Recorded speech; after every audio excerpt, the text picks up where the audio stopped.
¿Quieres convertir tus sueños, grandes o pequeños, en realidad? ¿Hacerte mejor profesional, ser humano y sacar más partido a tu inteligencia y a tu vida? Ese es el tema principal del programa de esta semana, donde aprenderás cómo soñar, hablar y mandar siendo tú mismo con Luis Bassat. Conocido entre el gran público por haber sido máximo responsable de la creación y realización de las ceremonias olímpicas de Barcelona en el año 92. Luis Bassat ha sido fundador y presidente del Grupo de Publicidad y Comunicación Bassat Ogilvy España, copresidente y director creativo de Ogilvy Europa, África y Oriente Medio y presidente del Consejo Creativo Mundial de Ogilvy. Ha recibido más de 400 premios nacionales e internacionales a lo largo de su trayectoria profesional y ha sido nombrado el mejor publicitario español y latinoamericano del siglo XX. Doctor honoris causa por la Facultad de Comunicación y Humanidades de la Universidad Europea de Madrid.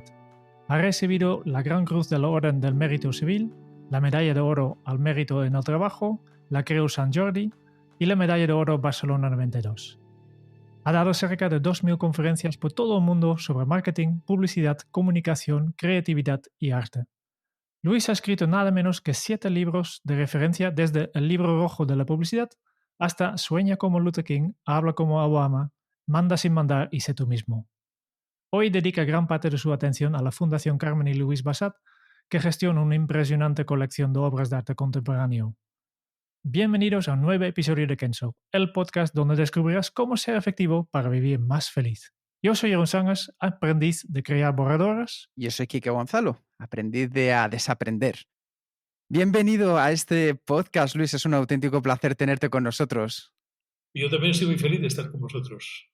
Muchísimas gracias por estar aquí. Con una persona como tú podríamos hablar de 1000 cosas. Lo que pasa es que nos vamos a centrar en tu último libro y en conocerte un poco mejor y hacer una entrevista a ver si conseguimos que de las miles que hayas hecho te lleves un buen recuerdo y sea algo diferente. Así que vamos a empezar con algo sencillo.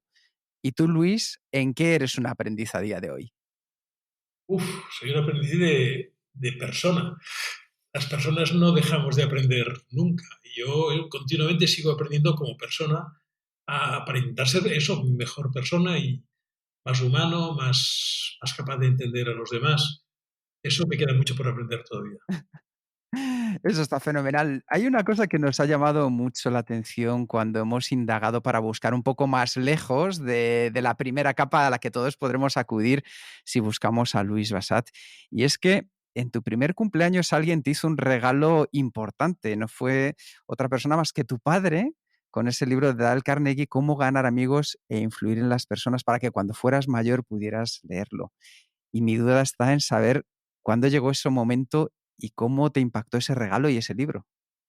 Mira, lo leí de joven, no al año cuando me lo regaló mi padre, pero quizá lo leí por primera vez a los 10 o 12 años y luego lo he leído muchas más veces en mi vida. Tanto es así que cuando Eduardo Criado, que había sido mi profesor de publicidad en un máster en la Escuela de Ingenieros de Barcelona, me dijo que si iba a Estados Unidos para traer a España los cursos del Carnegie, le dije, me voy contigo. Y dije, no, yo tengo que ir solo, pero cuando vuelva te llamo.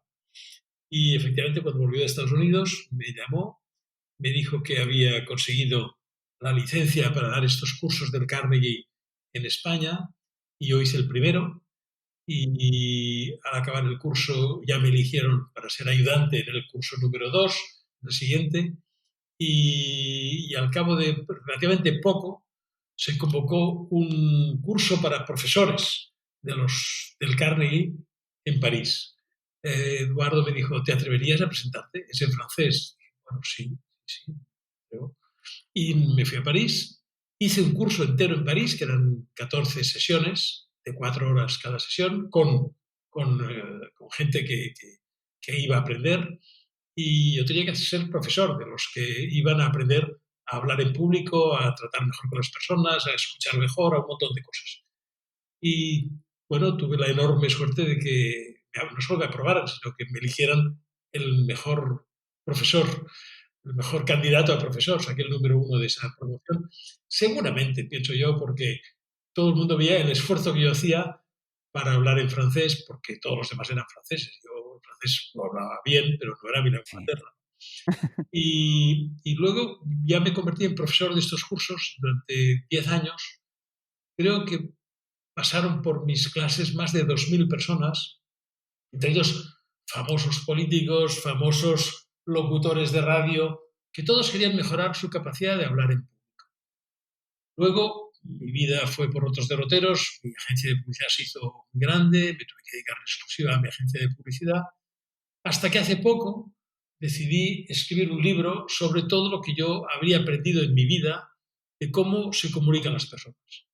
Pero antes de hablar de cómo hablar en público, en el libro hablo de más cosas. Y empiezo por hablar de cómo nos hemos de fijar objetivos, porque hablar en público está muy bien, pero ¿para qué? ¿Para qué te quieres comunicar con las demás personas? Quizás es mejor primero plantearte quién eres tú, qué quieres ser tú, qué quieres conseguir de ti, de tu vida. Y luego ya vendrá el hablar en público, ¿no? O el mandar, que ya es la sublimación de hablar en público. ¿Cómo hacer para que la gente te escuche y haga lo que tú le pides, ¿no? Esto ya es lo más difícil de hablar. Es de los más interesantes y lo vamos a comentar porque el enfoque que has hecho me ha parecido completamente innovador a la hora de abordar este tema. Y hablando de innovación, me gustaría hacerte una pregunta bajo toda tu experiencia que llevas, Luis. En este contexto de incertidumbre y tú al ser un referente en la creatividad, yo creo que se vuelve aún más necesaria que nunca en estos momentos de incertidumbre. ¿Cómo podemos fomentar la creatividad para que nos ayude a lo largo de nuestro día a día? Mira, la creatividad consiste en no conformarnos con lo establecido, no conformarnos con lo normal. Poner en cuestión todo lo que hacemos, todo lo que vemos en nuestra vida, cómo es nuestra familia, todo, absolutamente todo. Pero cuando digo todo, digo todo. Mira, te pondré un ejemplo. Un día iba yo por una calle, cruzaba yo una calle bastante ancha de Barcelona, la calle Horizonte está, y pensé, esta calle tiene una sola dirección. Casi no pasan coches en esta dirección. Esta calle admitiría perfectamente dos direcciones. Y entonces los coches que bajen desde el Turopark podrían girar a la derecha e irse hacia la salida de Barcelona hacia Madrid. Se me ocurrió atravesando la calle, simplemente porque no me pareció que esta calle aprovechara todo su potencial. Y escribí una carta al Ayuntamiento de Barcelona, que nunca me contestaron. Pero eso del mes y medio cambiaron y la calle se convirtió en dos direcciones. Es decir, que alguien me hizo caso, ¿no? Es decir, esa cosa tan tonta de pensar en lo que estás haciendo, por dónde estás caminando, eso sirve para todo en la vida, ¿no? El poner en cuestión las cosas. Hace muchos, muchos años, cuando Pascual Maragall era alcalde de Barcelona, un día comentando con él le dije, Pascual, las papeleras es mucho mejor que las pongáis en los pasos de peatones, porque si están donde están, tú a lo mejor te has de desplazar 10 o 15 metros para tirar un papel que tienes en la mano. Y algunas personas tal vez no se tomarán la molestia de desplazarse estos 15 o 20 metros.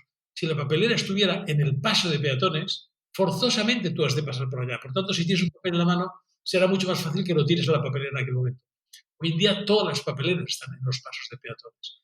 Estas son cosas que uno piensa si no se conforma en cómo ve las cosas normales de la vida. Yo, que reconozco que soy bastante inconformista o tal vez perfeccionista, intento ver cómo puede mejorarse cualquier cosa de la vida. Cómo puede mejorarse la comunicación de un cliente mío y hacerle una mejor campaña de publicidad, cómo mejorar mi forma de pasar el verano, cómo mejorar mi forma de vestir, cómo mejorar. Todo es mejorable en la vida. Todo, absolutamente todo es mejorable si uno lo piensa lo suficientemente bien. Eso me parece brillante porque desde el más pequeño de los objetivos que nos podemos poner hasta el más grande se va a ver visto y influenciado por la creatividad. Y antes hablabas de una cosa que me ha llamado mucho la atención y quería preguntarte. Me imagino que muchas personas al verte una persona de éxito te habrán dicho, oye, cuánta suerte tienes. Y yo quiero preguntarte si cuánta suerte, pero sobre todo, cuánto de tu talento proviene del trabajo.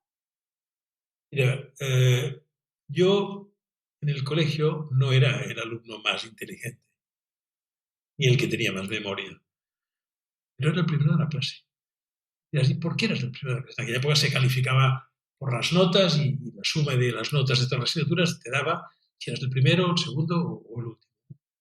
Bueno, porque yo, al llegar a mi casa, cogía el libro, me ponía encima de mis codos y de la mesa, y hasta que no lo entendía, pero perfectamente las matemáticas o la física o la química, o entendía el funcionamiento del latino, del griego, no me conformaba. Seguramente tenía una especie de pudor de que al día siguiente, o de timidez, de que al día siguiente me preguntaran en la clase y que yo no supiera la respuesta.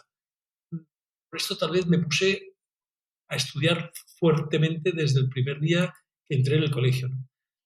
Esto seguramente lo hice porque cuando yo era muy pequeño, mi padre, ya te digo, has comentado que me regaló aquel libro famoso de Del Carré, mi padre una vez, debía yo tener, no sé, 7, 8 años, me dijo, mira Luis, cuando seas mayor, todo lo que tengas te lo podrán quitar.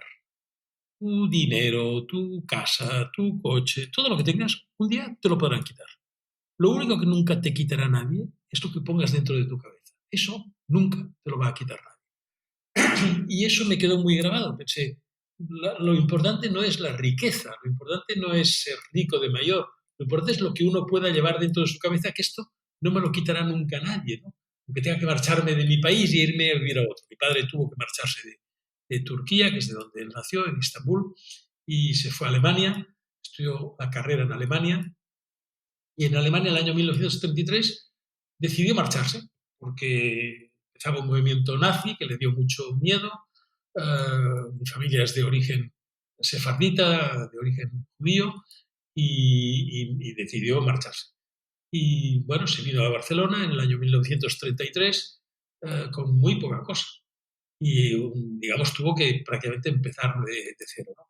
Entonces, esa historia de mi familia, por un lado, y eso que me había dicho mi padre, que yo entendía por qué me lo decía, ¿no? Alguna vez alguien te lo puede quitar todo y en cambio no te quitarán nunca lo que tengas dentro de tu cabeza.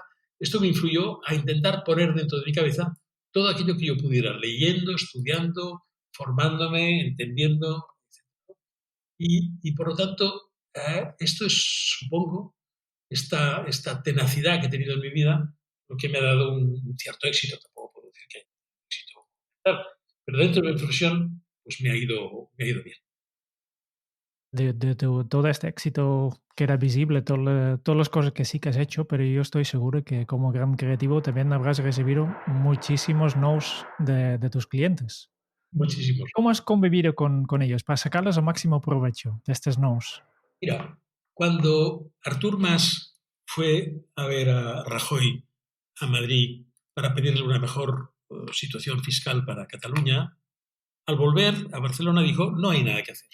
Ha dicho que no y no hay nada que hacer. Por lo tanto, el camino tendrá que ser otro y me apunto a la independencia. A mí me entrevistaron en televisión y me dijeron, ¿qué opina usted de la actitud del señor Artur Mas? Yo les contesté exactamente, y está grabado en la televisión, que si cada vez que yo iba a ver un cliente mío en mi agencia de publicidad y el cliente me decía que no, yo hubiera vuelto a mi agencia diciendo, no hay nada que hacer, el cliente me ha dicho que no, hubiéramos cerrado. Cuando un cliente me decía que no, yo a la semana siguiente volvía con una idea mejor, diferente, con una nueva propuesta, con algo distinto. Es decir, que no me conformaba con el no. El no me daba alas para volver a insistir, para darle más vueltas a mi cabeza, para encontrar una idea mejor y para volverse a llamar al cliente. Y si me volvía a decir que no, a la otra semana volvía con otra idea más. Y a lo mejor a la cuarta o a la quinta vez me decía que sí, pero nunca me he conformado con un no. Nunca jamás en mi vida me he conformado con un no. Y algunas veces el no ha sido definitivo, es decir, no siempre he conseguido un sí, pero muchas de las veces que me han dicho un no a la primera, me han dicho un sí a la segunda, o a la tercera, o a la cuarta, o a la quinta. Y eso es lo que creo que hay que hacer en la vida. Bueno, otra cosa que es interesante de tu carrera es que una persona que tengo muy vinculada a ti, que es el David Ogilvy, Sí, que creo que ha sido un enorme ejemplo para ti, ¿no? ¿Te acuerdas aún del primer encuentro con él? sí, perfectamente. Yo tenía mi agencia de publicidad y decidí que tenía que asociarme con Ogilvy. Había leído su libro, Confesiones de un publicitario, Y yo dije, cuando sea mayor quiero ser como este señor, porque es que yo pienso exactamente, no diré que él piense igual que yo, sino yo pienso exactamente igual que él. O sea, todo lo que él dice en su libro y explica es exactamente lo mismo que pienso yo, y por lo tanto quiero ser su socio de mayor. Y me fui a Nueva York y había escrito una carta, llamé por teléfono a llegar a Nueva York y conseguí que me recibiera una secretaria, la secretaria de un ejecutivo de cuentas, que cuando le dije para qué iba, para intentar asociarme con ellos en España, me dijo, uy, esto no es de mí, no es de mi departamento, yo no, de esto no puedo decir nada, usted tendría que hablar con el señor David Ogilvy. Y digo, sí, ya lo intento, pero no lo estoy consiguiendo por el momento. Bueno, no se preocupe que yo dejaré una nota y que usted volverá a llamar y preguntará por el señor Ogilvy. Efectivamente, así lo hice, volví a llamar, pregunté por el señor Ogilvy una vez, dos veces, muchas veces. Hasta que al final, al cabo de un mes, aproximadamente un mes, me recibió.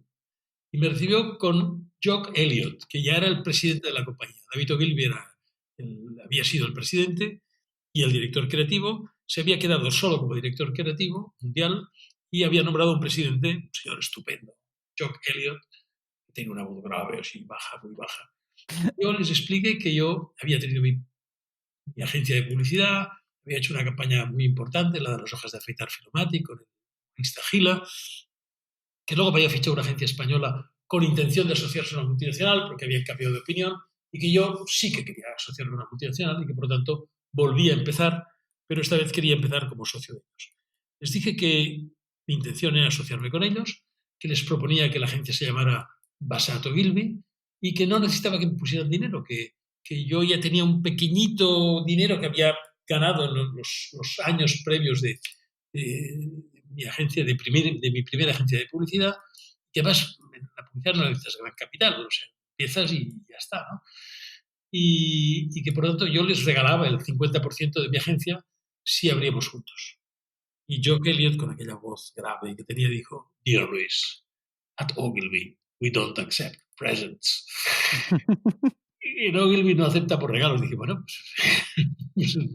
pues ¿cómo queréis que empecemos? No, tú empieza. Y nosotros te miraremos. Y durante 5 años, nosotros miraremos lo que tú haces. Y si nos gustas, dentro de 5 años, no te preocupes que ya te compraremos una parte de tu agencia. Así fue. Les pedí entonces, yo podría abrir mi agencia y podría decir que tengo una asociación técnica con vosotros, no tenéis acciones, ¿de acuerdo? No seréis codueños o copropietarios de la agencia. Pero ¿me permitiréis que yo venga aquí a aprender? Yo, sí, tantas veces como quieras. Bueno, pues podemos decir que vosotros me apoyáis técnicamente. Sí, te apoyamos técnicamente. Bueno, pues me dejáis que ponga en mi papel de carta Bassat y asociados y debajo en pequeñito en asociación técnica con Ogilvy Mather. Y me dejaron. Y así abrí mi agencia de publicidad. Y durante 5 años trabajé para un montón de clientes, me fue bien, la verdad sea dicha, y fui a Nueva York nada menos que 12 veces a aprender a hacer televisión, porque en España hacíamos muy buena publicidad en prensa, en radio, en vallas, pero no hacíamos buena publicidad en televisión. Yo pensaba que la televisión iba a ser el futuro, finalmente fue, y fui a aprender. Y fui 12 veces, periodos de cerca de un mes y medio cada vez, por disfrutar en mis vacaciones de verano, porque me lo pasaba entero aprendiendo a hacer televisión en Nueva York, en Semana Santa, en Navidad y 1 o 2 veces más al año que me cogía ese tiempo de vacaciones para ir a aprender a hacer televisión. Y aprendí. Y cuando volví la última vez, la primera vez, os cuento una anécdota muy divertida. La primera vez fui vestido con americana y corbata, me había citado a las 8 de la mañana una productora y el director de producción de Ogilvy, que era un señor de origen griego, que se llamaba Bill Kororus, me dijo, bueno, Luis, bienvenido, ya sé que vienes aquí a aprender a hacer televisión, perfecto. Pues mira, ¿ves este decorado que está aquí? Hay que ponerlo allá. Yo le dije, perdona, Bill, que me parece que mi inglés no es todavía lo suficiente. Bueno, parece que no te he entendido. ¿Qué has dicho que haga? De que pongas el decorado de aquí allá. Pero ya gritándome, ¿no? Y sí, bueno, pues me quité la chaqueta, me quité la corbata, me arremangué las mangas de la camisa y moví un decorado que me pedían que estaba en un sitio del set y te había que ponerlo en el otro. Me pasé un mes y medio moviendo decorados, moviendo luces, sirviendo cafés, bueno, haciendo de aprendiz realmente, ¿no? Y yo ya era presidente de mi agencia, de una agencia que tenía bastante éxito en España. Bueno, así fue la primera vez. A la 12ª vez que fui, ya escribía textos de televisión con una redactora que se llama Riva Corda, que David Ogilvy la había nombrado ya directora creativa cuando él decidió retirarse. Es decir, pasé por un proceso de aprendizaje de un año y medio, 18 meses, aprendiendo a hacer televisión con una intensidad brutal. Bueno, pues sí, aprendí y Ogilvy me sirvió de ejemplo y me sirvió fue mi maestro, vamos. Esa fue la primera vez que vi a David Ogilvy, cuando me recibió en su despacho y me dijeron, sobre todo Joe Elliott, que no aceptaban regalos. Hay una gran enseñanza en todo lo que nos estás compartiendo ahora mismo, Luis, que a mí me llama poderosamente la atención y es, tú te marcas un gran sueño y esto es algo que tratas también en tu libro, te permites soñar en grande. Tú dices, yo de mayor quiero ser socio de esta persona a la cual ves como un referente. Y mi pregunta es, muchas personas seguro que te dijeron, mira, Luis, olvídate, tú eres aquí todavía una persona conocida, pequeño, pero olvídate de ser un socio de Gilby. ¿Cómo rompes esos techos de cristal y dices, no, el primer paso que yo voy a hacer para acercarme más a este señor va a ser? ¿Cómo podemos encontrar esos primeros pasos que nos ayuden a romper esos techos de cristal que muchas veces nos imponen o nos autoimponemos? Bueno, todos mis colegas se quedaron aprendiendo, sin aprender televisión. La fueron aprendiendo a medida que la fueron haciendo. O sea, de los muchos errores que se cometían entonces. ¿Por qué yo rompí este techo de cristal y por qué me fui a Nueva York a aprender? Quizá por prisa, porque no me podía permitir el lujo de equivocarme durante 5 años y de engañar a mis clientes diciéndoles que aquello que yo les decía era lo mejor que se podía hacer, cuando la verdad es que se podía hacer mejor otras cosas. Y en Estados Unidos ya lo estaban haciendo mucho mejor que nosotros, ¿no? Es decir, seguramente por ese mismo inconformismo que te decía que tenía ya desde niño, desde que iba al colegio, ¿no? Yo quería hacerlo mejor, quería saber más, quería aprender mejor y más rápido de quien fuera capaz de enseñarme. Pensad que en aquella época no había carrera de publicidad. Yo no pude estudiar publicidad, no había carrera. Yo estudié un año de Derecho y 4 de Económicas porque algo tenía que hacer, alguna formación tenía que tener, pero no me interesaba en absoluto ni el Derecho ni la Economía. Y así como en el colegio fui un buenísimo estudiante, en la universidad fui malísimo, me iban suspendiendo y es que no me interesaba nada de lo que estudiaba. Aprenderme definiciones en latín, de Derecho romano, de Derecho natural, no era lo que yo quería hacer en la vida. Tuve la suerte de descubrir un máster en la Escuela de Ingenieros de Barcelona, donde se enseñaba a los ingenieros que querían ser directores de empresa, se les enseñaban cosas como el marketing, la publicidad y todo eso. Y ahí me tiré de cabeza y me fui a aprender. Y bueno, lo de Ogilvy fue lo mismo.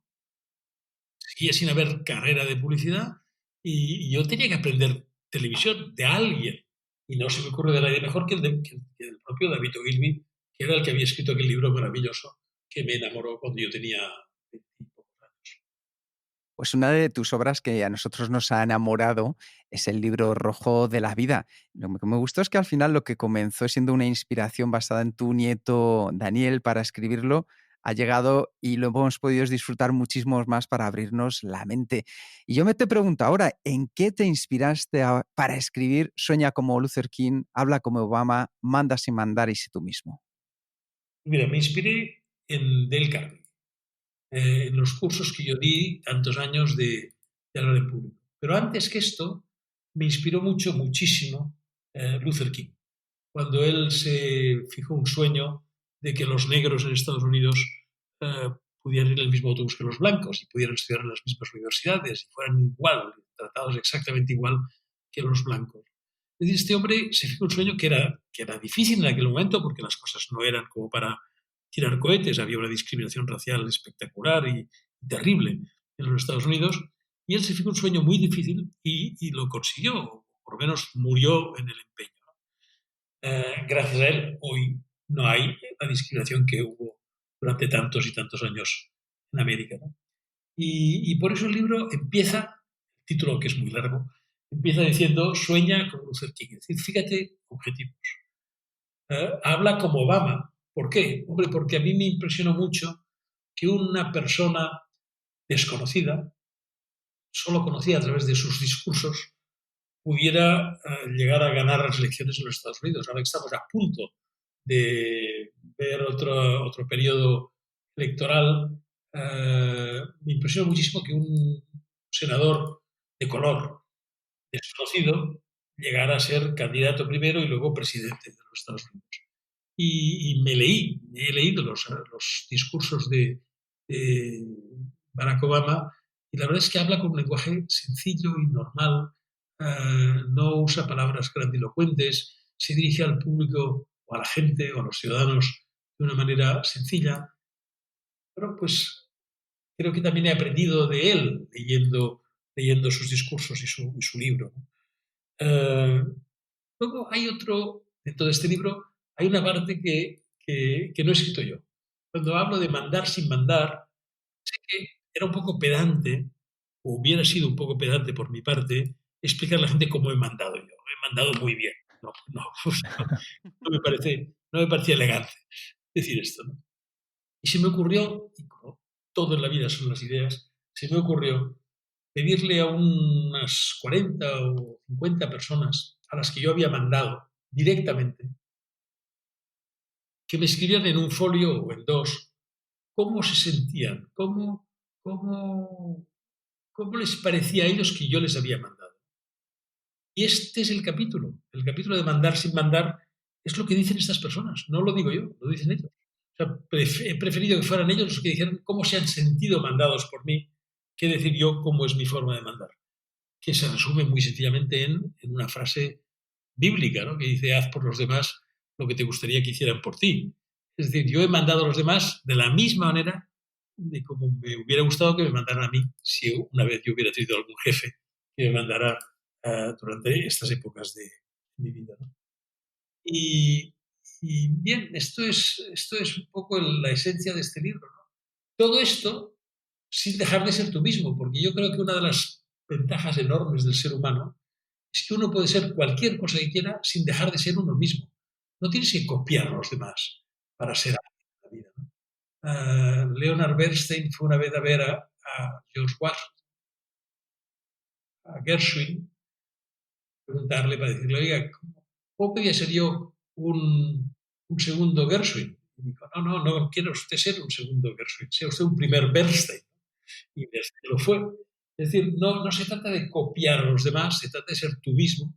Y siendo tú mismo, puedes ser una persona con una capacidad de comunicarte extraordinaria, puedes aprender a mandar sin que los demás sientan que le estás ordenando hacer cosas y puedes ser muy feliz. Yo creo que siendo uno mismo se es mucho más feliz que intentando copiar como son los demás.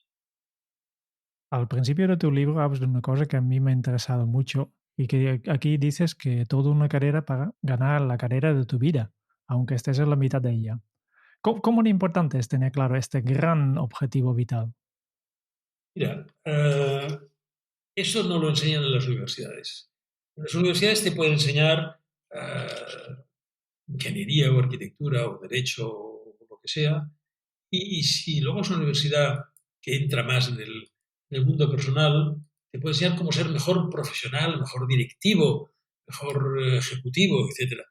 Pero nadie te enseña cómo ser mejor persona, cómo ser tú mismo, ¿no? Y esa es la carrera de tu vida. Es decir, en mi vida, ¿qué quiero ser yo? Pues yo quiero ser feliz. Pues ¿cómo caray soy feliz? ¿Cómo se hace esto de ser feliz? Y hay preguntas muy fáciles de contestar que uno debería preguntarse y debería contestarse a sí mismo. O sea, ¿me siento querido? ¿Siento que la gente me quiere? ¿Consigo que las personas a las que yo quiero se sienten queridas ellas? O sea, ¿se lo digo suficientemente? Día una persona a la que yo quiero muchísimo me dijo, a mí nunca nadie me había dicho te quiero. Pues yo a mi mujer le digo te quiero todos los días de mi vida, pero no dejo de decirlo ni un solo día de mi vida. ¿Por qué? porque quiero que sea muy consciente y no solo se lo digo, sino intento demostrárselo. Hay otra pregunta que es fundamental. ¿Ayudo suficientemente a los demás? O sea, ¿hago algo por los demás cada día de mi vida? ¿O una vez lo hice y ya me he dado por satisfecho? No. Digo claramente que no, cuando debe ser que no. En esos años que yo he vivido fuera, 1 año y medio en total en Estados Unidos, bueno, más, porque he vuelto muchísimas veces y he pasado largos periodos en Estados Unidos. Eso que en total he estado más de 2 años y medio viviendo en Estados Unidos, o 2 años que viví en Londres. Hay una cosa que los anglosajones hacen mucho mejor que los latinos. Es que si es que no, te dicen que no. Yo recuerdo una vez pedirle a mi presidenta algo, la presidenta mundial de Ogilvy, y mirarme con unos ojos cariñosos y maravillosos y una sonrisa fantástica y dije, no, no, Luis, esto no lo haremos. Ostras, la primera vez que me dijeron un no así de rotundo y de contundente me chocó un poco.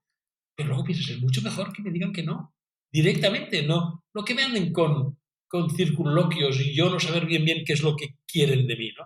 Por lo tanto, yo digo que no, si es que ha de ser que no. O sea, lo digo claramente, o por quedar bien no digo un no rotundo, sino digo, hombre, a lo mejor me lo pensaré. Es fatal, cuando viene alguien y me dice me lo pensaré, es fatal, es que no, es que no se lo va a pensar esta persona. Por lo tanto, creo que es mejor, mucho mejor, decir que no si realmente no lo quiero hacer, no me parece oportuno que eso se haga. Y hay muchas más cosas. Mantengo mi serenidad todos los días. Tengo algo de tiempo libre cada día. Tengo tiempo para pensar cada día. Es decir, la gente no se reserva tiempo para pensar. A lo mejor uno se reserva tiempo para correr. Quiero correr media hora todos los días. Bueno, muy bien. Y pensar, que no es tan importante pensar como correr. ¿Te reservas? No digo media hora, pero te reservas 10 minutos para pensar todos los días. Yo creo que sí, yo creo que hay que hacerlo. Y estas son cosas que no enseñan en las universidades y que yo en el libro mío intento explicarlas para que el que lo lea, hombre, se haga estas preguntas y mejore su manera de vivir, ¿no? Estamos plenamente de acuerdo contigo. La importancia de pensar y una manera fácil de pensar, y ya has mostrado varios ejemplos, es hacerte preguntas, ¿no? Sí. ¿Cuál es la pregunta que más te afecta en este sentido? ¿Cuál es la pregunta que más utilices para reflexionar? Eh, ¿Esto que hago no se puede hacer mejor? ¿Esto que pienso se puede hacer mejor? ¿Esto que escribo se puede hacer mejor? O sea, prácticamente me pregunto siempre, este ha sido una constante en mi vida, si lo que hago, lo que pienso, lo que escribo, lo que publicito, se puede hacer mejor. Y muchas veces la respuesta es sí, sí se puede hacer mejor. ¿Y por qué no lo haces mejor? Me cachis, porque no se me ha ocurrido todavía, pero seguiré pensando a ver si se me ocurre una idea mejor. Es decir, todo lo que yo intento hacer, yo ahora escribo con una cierta regularidad en periódicos. Ahora, en este momento estoy escribiendo en el periódico. He escrito años en La Vanguardia y ahora estoy escribiendo en el periódico. Bueno, yo cuando acabo el artículo no lo mando enseguida. Lo dejo reposar y me lo vuelvo a leer por la tarde o a lo mejor al día siguiente y lo corrijo siempre. O sea, siempre, no hay artículo que yo escriba que no lo corrija una, dos o tres veces. El libro rojo de la publicidad lo reescribí 5 veces. 5. Es decir, tardé 3 años en escribirlo, pero seguramente, no me acuerdo exactamente, pero quizá al final del primer año o año y medio, el libro ya estaba. Pero lo reescribí 5 veces porque no estaba lo suficientemente satisfecho de ese libro. Hoy este libro está en su edición número 29. Es decir, no hubiera aguantado 29 ediciones si hubiera sido un libro que hubiera tenido graves errores de concepto o de escritura, ¿no? Es decir, yo me pregunto siempre lo mismo, si lo que hago lo puedo hacer mejor. Buena pregunta. Si volvemos al tu último libro, yo creo que has creado una obra sobre la importancia de comunicación, y en esta obra has combinado la filosofía de vida, la comunicación e incluso la política, ¿no? Y empiezas el libro con los objetivos y los valores. Sí, Yo creo que es importante, pero quiero que tú nos expliques un poco de cuál es la importancia de crear, cuando creas un discurso o cuando creas cualquier otro tipo de mensaje, que empezamos por establecer los objetivos y los valores. Pues mira, el primer objetivo cuando escribo un discurso, bueno, casi nunca escribo los discursos, los pienso. Y luego escribo los conceptos, los momentos del discurso. Los discursos tienen la suma de diferentes cosas y que puede ser 10, 20, 30, 40. Bueno, pues yo escribo esa cosa y la escribo con una palabra, o la defino con una palabra o con dos. Y entonces nunca leo un discurso. Es una de las cosas que digo en el libro que hay que aprender a hacer. No hay que leer los discursos. El lenguaje verbal es distinto del lenguaje escrito. Y si tú lees un discurso, te se aburre. Estás leyendo una cosa, por muy interesante que tú lo hayas pensado, cuando lo escribes con otro tipo de lenguaje. Y a lo mejor es demasiado perfecto para ser un lenguaje verbal. A lo mejor el lenguaje verbal es un poco más incorrecto, pero es mucho más cercano. Por tanto, yo no suelo escribir. Escribo, ya te digo, los 10, 20 o 30 conceptos que tengo que comunicar. Pero antes que esto escribo qué quiero conseguir de este discurso. Porque si el objetivo es informar, el discurso tendrá que ser de una manera. Si el objetivo es convencer, el discurso tendrá que ser de otra. Por ejemplo, para no teorizar, por ejemplo, si yo quiero informar de cómo se fabrica un yogur, más vale que siga un orden cronológico. Primero se escoge la mejor leche, se recoge la leche de los mejores ganaderos de tu alrededor, luego se transporta la leche a la fábrica, luego se unifica la leche o se hierve o lo que sea. Después de todo esto, pues se pone la leche en unos contenedores donde se introduce también los microorganismos que hacen que esta leche se acabe convirtiendo en yogur. Se pasa por el calor o por el frío, se deja un tiempo reposar, después ya se cierran los yogures, se empacan, se meten en los camiones de distribución y se hace llegar al punto de venta. Es decir, explicas la cosa por un orden cronológico y la gente lo entiende muy bien. Has informado de un proceso. Pero si tú tienes que convencer de que la gente se coma un yogur, ¿qué caray importa cómo se hace el yogur? Lo que importa es el sabor que te da el yogur, lo bueno que es para tu cuerpo el comerte un yogur, eh, lo bien que mezcla el yogur con las frutas. O sea, hay un montón de cosas que decir del yogur que son muy distintas de las que el yogur tiene o de cómo se ha fabricado el yogur. Por tanto, el discurso ha de ser muy distinto si lo que tú quieres es informar de un proceso de fabricación, si lo quieres motivar para que la gente se coma o beba un producto determinado. Los discursos sirven para muchas cosas diferentes. Incluso para presentar a alguien en público sirven los discursos. Yo cuando voy a dar una conferencia y la persona que me presenta dice, porque Luis Bassat no necesita presentación. Se tira un cuarto de hora explicando cosas y acaba diciendo, y Luis Bassat no necesita presentación. Oye, se podían haber ahorrado ese cuarto de hora. Oiga, si no me presente, déjeme que salga yo, ya lo explicaré yo lo que yo quiero explicar, pero no trate de avanzar lo que yo voy a explicar, que a lo mejor no está avanzando mal. Mira, hay una regla fantástica, que yo la recuerdo siempre, que para presentar a un conferenciante hay que usar simplemente tres cosas muy básicas. Una, hay que hablar del tema. Hoy vamos a hablar de lo que sea, ¿no? La conservación del planeta Tierra. ¿Por qué es importante el tema? O sea, primero has de dar el título, ¿no? Luego, ¿por qué es importante? O sea, la primera cosa a decir es el tema. Segundo, la importancia del tema. ¿Por qué es importante? Caray, porque sí. Porque si no conservamos la Tierra, esto acabará siendo un desastre, porque los glaciares van a acabar deshaciéndose, porque el calor va a aumentar, porque la Tierra va a convertirse más desértica, que puede ser el final de la humanidad. Tú puedes resumir por qué es importante el tema de la conservación de nuestro planeta. Y por último, es decir, por qué la persona que va a hablar se ha ganado el derecho a hablar. Pues el señor Attenborough se ha pasado la vida recorriendo el planeta, viendo las especies, no solo especies animales, sino las especies vegetales, y se ha ganado el derecho, tiene hoy 90 y tantos años, se ha ganado el derecho. Les presento, o va a hablar por ustedes, el señor Richard Attenborough. Esta es la manera de presentar a alguien. El tema, la importancia del tema, por qué el conferenciante se ha ganado el derecho a hablar y finalmente el nombre del conferenciante. Y esto se puede hacer en un minuto.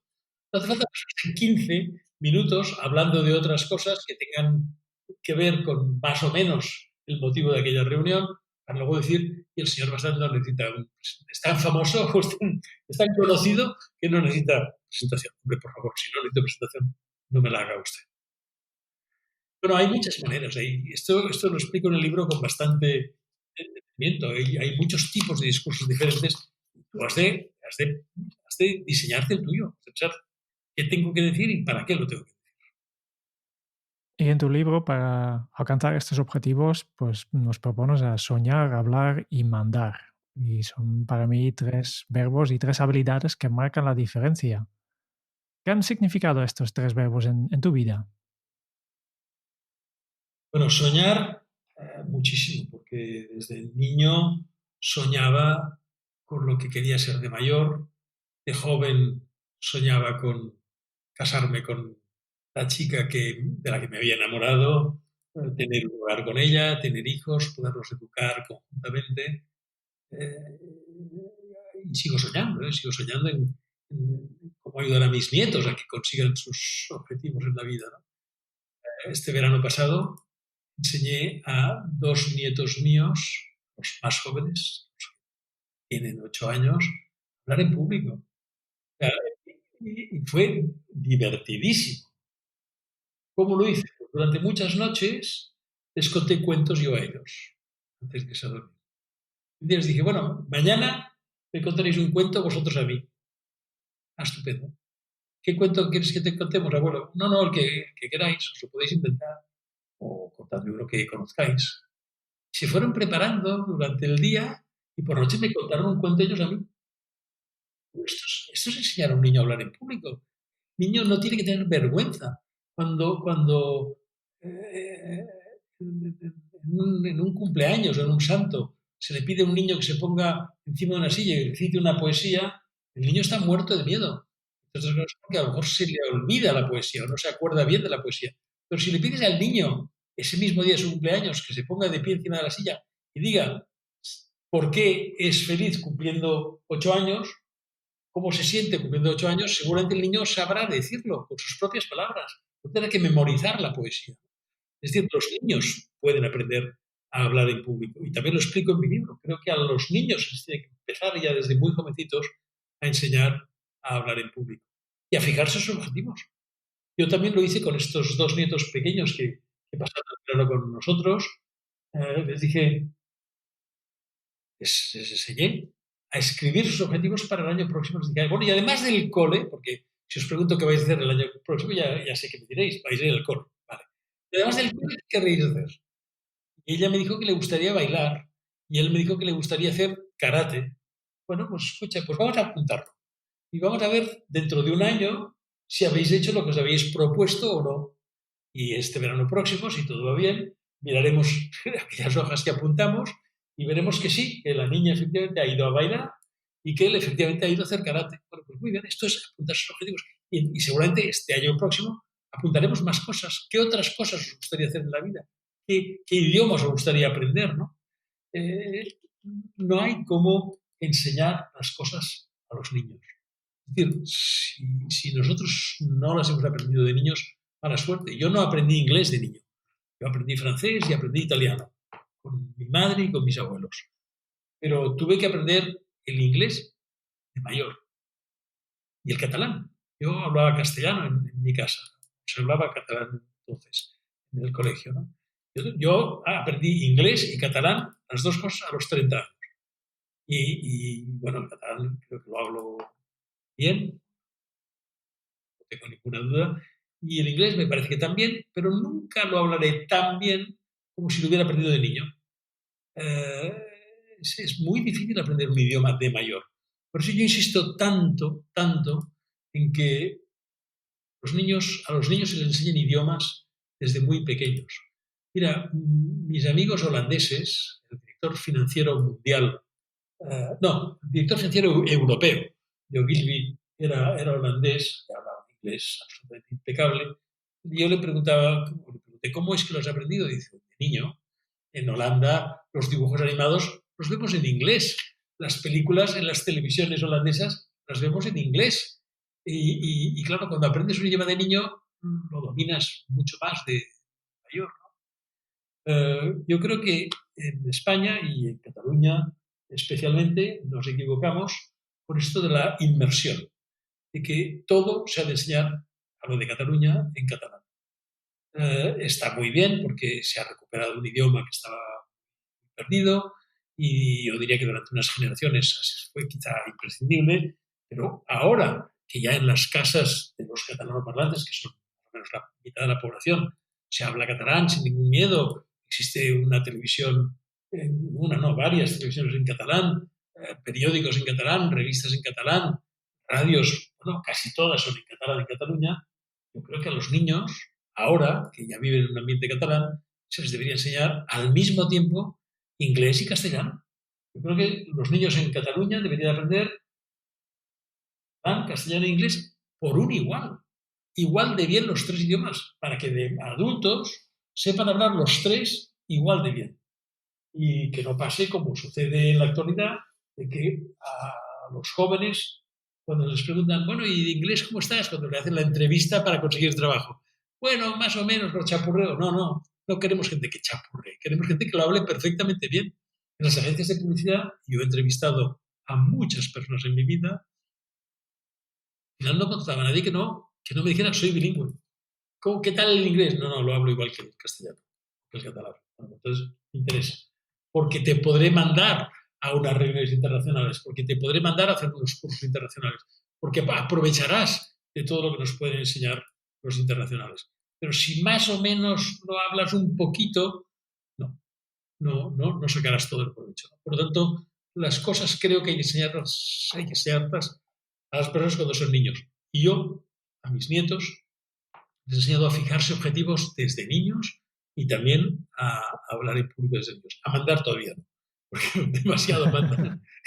Pero eso es brillante, Luis, al final, que desde jóvenes les hayas propuesto esa actitud, esa habilidad para que vayan también poco a poco desarrollándola de una manera natural, algo que luego, como bien comentabas, con el paso del tiempo a veces parece que nos cuesta y lo podemos ir aprendiendo desde pequeños. A mí una de las cosas que hemos tratado, porque hemos hablado de soñar como Luther King, hablar como Obama, y aunque hemos hablado del personaje, ha sido un poco de manera colateral, pero una persona con la que tú aprendiste a mandar fue David Ogilvy. ¿Cuál fue esa vez que te sorprendió y dijiste, este señor es un referente a la hora de mandar? Bueno, señor, a veces solo te miraba, a veces no te mandaba, pero tú estabas en un consejo, yo en el consejo con él, el board mundial de Ogilvy, a veces cuando veías que alguien se ponía de pie y hablaba, ¿cómo David Ogilvy lo miraba? Ya sabías si estaba aprobando o no lo que estaba diciendo aquella persona. O sea, a veces solo mirando a los ojos a una persona, tú sabes si le estás diciendo si estás aprobando o no lo que está haciendo o diciendo esa persona. Y no lo dices en público, no le estás diciendo, no le estás quitando la palabra en público, no le estás diciendo, te estás equivocando. Se lo estás diciendo a sus ojos. Solo él está viendo que se está equivocando. Una cosa importantísima a la hora de mandar es jamás decirle a la otra persona en público que lo ha hecho mal. Es de las cosas peores que puede hacer un director. Llamar la atención en público a otra persona. Si has de llamar la atención a alguien, lo vas a hacer en privado, siempre, a solas.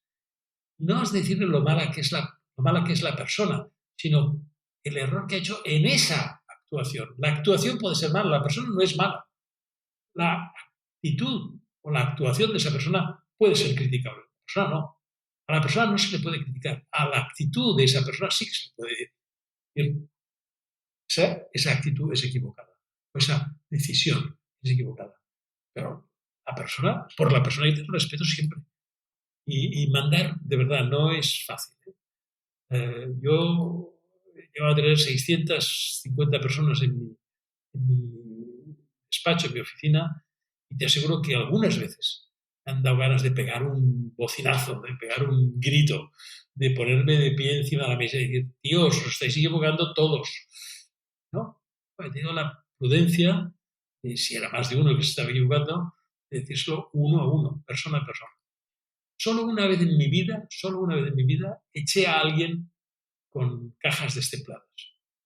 Y es que había puesto en peligro el funcionamiento de la agencia.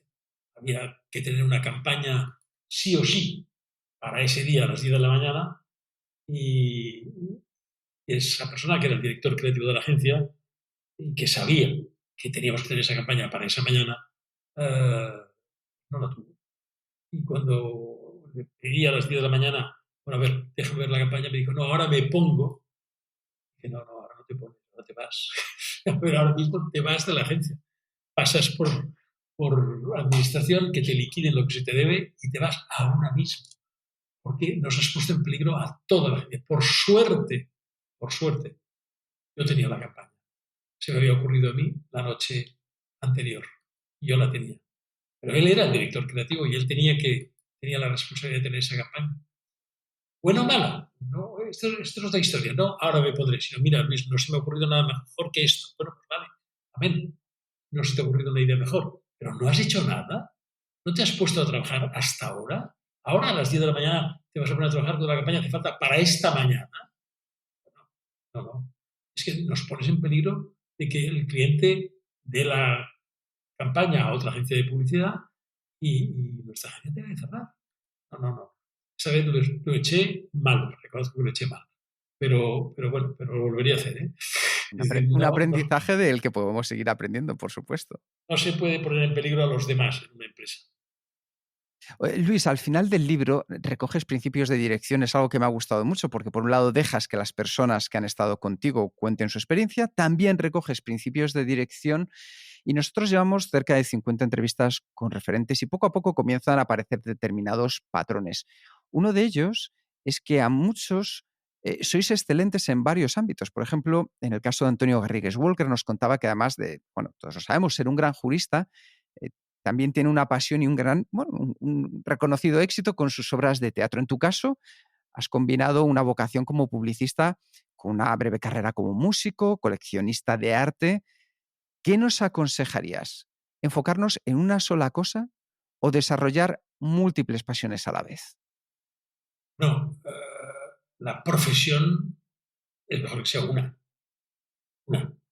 Yo no me imagino un médico que sea también arquitecto y abogado, pero, pero la devoción puede ser de muchas, ¿no? Uno puede ser un maravilloso arquitecto y un melómano extraordinario, o puede ser un buenísimo abogado y un dibujante fantástico. Es decir, no, una cosa no quita la otra. Yo me dedicaría profesionalmente a una, claro que sí, para la que yo sirva, la que yo sea capaz de aportar algo mejor que los demás, y luego que mis aficiones sean tantas como me enriquezcan mi alma, mi espíritu. Si la música, el teatro, el cine, el fútbol, si todo esto me llena mi espíritu, adelante con todo, ¿no? Pero creo que la profesión ha de ser. Hemos, en este rato que me estabas hablando, hemos podido comprobar que eres un gran maestro. Y me gustaría saber, a estas alturas, ¿de quién aprendes tú? Pero yo aprendo de todos, aprendo de mis nietos, aprendo de las personas con las que hablo, aprendo de mis colaboradores. No se puede ser un buen directivo si no tienes buenos colaboradores. La gente dice, bueno, hay que aprender a delegar. Bueno, sí, si el otro es bueno. Si al que yo delego va a hacer bien las cosas. Si tengo una porquería de colaboradores, entonces no seré nunca un buen directivo porque no seré capaz de delegar en gente mala. Es decir, el, el, se aprende de todo que sucede en la vida. Si uno va por la vida con el criterio de puedo seguir aprendiendo. Si uno va por la vida con el criterio de ya lo sé todo, entonces no aprenderá ni de los que saben más que él. Es decir, aprender se puede aprender de todo el mundo. de los jóvenes, de los niños, de los taxistas, absolutamente de todo el mundo, seguramente. Tal de que tú vayas por la vida con los ojos y los oídos bien abiertos. Vamos a hacer un salto de tema porque tengo una pregunta para ti que te ha dejado nuestra última invitada en el podcast, Catalina Hoffman. Y su pregunta para ti es, ¿qué significa para ti la sonrisa? Bueno, la sonrisa es un estado de tu espíritu. La sonrisa no la sonrisa falsa del actor o la actriz que sabe sonreír cuando tiene una cámara fotográfica delante. La sonrisa de verdad, la sonrisa que me da mi hijo mío, una hija, o mi mujer, o mis nietos, o mis amigos o mis amigas, esa sonrisa no es nada más que la expresión de una alegría interior. Y esa es la que me vale. A mí la sonrisa que me gusta de verdad es la que expresa una alegría o una felicidad interior. Perfecto. Y antes de pasar al cuestionario, Kenzo, una última pregunta es si tú tienes alguna pregunta final, siguiente paso, sugerencia o mensaje para los oyentes de este podcast. No, yo más que una pregunta tengo recomendaciones. Una, que sigan escuchando podcasts como estos o como este, porque se aprende mucho. Se aprende mucho de escuchar a otras personas. No, yo no digo que yo sea bueno, ni muchísimo menos. Lo que digo es que las experiencias de los que tenemos una cierta edad pueden servir a los más jóvenes y hay que ser capaz y aprender de ellas. Por tanto, primero felicidades por lo que estáis haciendo. Y como sugerencia a los que nos están escuchando, que sigan escuchando podcasts como este. Pues esto, solo mencionar que a los oyentes que otra acción que podéis tomar, ¿no? En este caso tiene que ver todo con esta entrevista, porque Lewis quiere compartir con vosotros, oyentes de este podcast, 2 libros. Y los sorteamos entre todos aquellos que dejáis vuestro comentario en el canal de YouTube de Kenzo, en el capítulo de Luis, que aquí colgamos un vídeo con un resumen de esta entrevista. Y aquí simplemente hay que responder a la pregunta que nos he propuesto. Es, ¿esto que hacemos en el podcast de Kenzo se puede hacer mejor? Pues deja tus comentarios y participas en el sorteo de estos 2 libros. Y con esto ya pasamos al cuestionario Kenzo.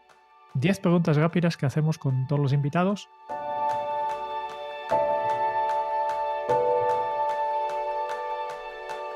Y la primera pregunta que tengo para ti, Luis, es ¿cuál es tu lema? Haz por los demás lo que te gustaría que hicieran contigo. ¿Cómo se titularía tu biografía? La fuerza de la tenacidad. ¿Cuál es el libro que más has regalado? Y obviamente aquí descartamos tus propios libros. Seguramente el Cómo ganan amigos e influir sobre las personas de Dale Carnegie. Sí, yo me esperaba o esto o el libro del David Ogilvy, ¿no? También, seguramente es el segundo que más he regalado. Muy bien. ¿A quién te gustaría o te hubiera gustado conocer? A Picasso. ¿Qué canción pones a todo volumen para subir el ánimo? Cualquiera de los Beatles o de Joe Cooker o, por decir una en concreto, Unchain My Heart, cadena mi corazón. ¿Cuál ha sido la pregunta más interesante que te han hecho? ¿Por qué me hice publicitario? ¿Qué se te viene a la cabeza cuando piensas en la felicidad? Mi mujer. Pienso en mi mujer cuando hablo de felicidad o hablan de hablar de felicidad, es lo que me ha dado ella un montón de años de mi vida. Y espero que muchos más. Claro. ¿Qué película volverías a ver cada año? La vida es bella. Todo clásico. Si tuvieras que dejar un mensaje en una cápsula para tu yo del futuro, ¿qué le dirías? Que aprenda del pasado. Y finalmente, ¿qué le preguntarías al próximo invitado de este podcast? Claro, no sabiendo quién es, no me es fácil preguntarle, pero imaginando que pueda ser un hombre o una mujer con experiencia, te diría, ¿qué valoras más de tu experiencia? Y con esto ya hemos terminado el cuestionario Kenso y solo nos queda una cosa que ahora compartimos contigo, Luis, y con todos los oyentes nuestras notas de toda esta conversación que hemos tenido. Aprendiz de un ser más humano, profesor de comunicar en público, de escuchar mejor a las personas y de fijar objetivos desde la creatividad. Maestro en enseñarnos la carrera de uno mismo aprendiendo de todo y con todos, Luis Bassat.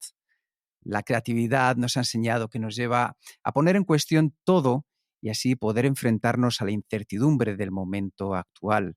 Es el no conformarse en cómo vemos las cosas normales de la vida y sí en cómo podemos mejorar cualquier cosa. Porque todo es mejorable si uno lo piensa. Sé inconformista para hacerlo mejor de quien sea capaz de enseñarte. Y no te conformes con el no. Busca que te dé alas para volver a buscar nuevas ideas y llevar propuestas mejoradas de vuelta. Porque como Luis aprendió de su padre, lo único que nadie te podrá quitar es lo que puedas llevar dentro de tu cabeza. Entender para ser la mejor versión de uno mismo siendo uno mismo. Y Luis nos ha compartido algunos ejemplos de cómo poder hacerlo. Lo primero es marcarnos el objetivo más importante de todos, la carrera de tu vida. Y para ello pregúntate, ¿me siento querido, querida? ¿Ayudo lo suficiente a los demás? ¿Digo claramente que no cuando tengo que expresarlo? ¿Tengo tiempo libre para pensar? ¿Esto que hago, que pienso, que escribo, se puede hacer mejor? Son respuestas que no enseñan en las universidades y que mejoran tu manera de vivir. Luis, muchas gracias por evocar en nosotros el anhelo por la mejora, en soñar que podemos y que vamos a ser de mayores. Gracias también al hablar con tu cercanía, con un lenguaje sencillo, dirigido a las personas, y por mandar con los ojos y tu sonrisa para convertir nuestros objetivos en realidad, con una profesión y muchas vocaciones. Muchísimas gracias, Luis. Qué bonito. Muchas gracias a vosotros. Muchas gracias por escuchar el podcast de Kenso. Si te ha gustado, te agradeceríamos que te suscribas al podcast, lo compartas en tus redes sociales o dejes tu reseña de 5 estrellas para ayudarnos a llegar a más oyentes. Y si quieres conocer más sobre Kenso y cómo podemos acompañarte a ti, a tu equipo o a tu organización en el camino hacia la efectividad personal, puedes visitar nuestra web kenso.es. Te esperamos la semana que viene en el próximo episodio del podcast de Kenso, donde Kike y Jerún buscarán más pistas sobre cómo ser efectivo para vivir más feliz. Y hasta entonces, ahora es un buen momento para poner en práctica un nuevo hábito Kenso. Pregúntate, ¿qué quieres que sea tu vida? Hasta dentro de muy pronto. Chao.